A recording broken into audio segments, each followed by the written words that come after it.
వాళ్ళ బ్రదర్ చిరంజీవి గారికి ఇంద్ర మెమోరీస్ గురించి చెప్పమంటే ఏం చెప్తారు సార్?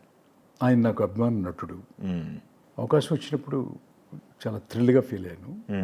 పాత ఫుడ్ స్టెప్లో ఎక్కడ ప్రయాణం చేయడానికి నాకు ఇష్టం లేదు. స్క్రిప్ట్ అందరూ అడిగారు, ఈవెన్ అశ్విని దత్ గారు కథ చెప్పినప్పుడు, ఏంటిది రాయలసీమలో ఏంటి వర్షాలు పడవేంటి, దానికోసం డ్యామ్ ఏంటి, ఈ డ్రాట్ ఏంటి, ఎండిపోయిన పొలాలేంటి, అసలు ఏమనుకుంటున్నావు అసలు చిరంజీవి గారి గురించి, అసలు నా సినిమాలు నువ్వు చూసావా, జగదేక్ వీరుడు అతిలోక సుందరి చూడాలని ఉంది, హ్యాట్రిక్ సినిమానయ్యా, అవి చూసి రాయాలి. మీరు ఊరికే వచ్చేసేసి ఎట్లా పెడితే అట్లా చెప్తే కుదరదు. అమెరికా నుంచి శ్రీదేవి రావాలా, లండన్ నుంచి హీరో రావాలా రాయలసీమకి, రాయలసీమలో చేస్తే ఊరికే అట్లా అట్లా అట్లా చేయకూడదని చెప్పేవాళ్ళు.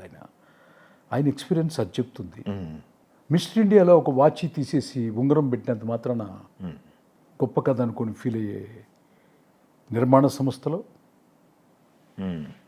కండిషన్స్ పెట్టి ఇలా ఉండాలని చెప్పే నిర్మాణ సంస్థలో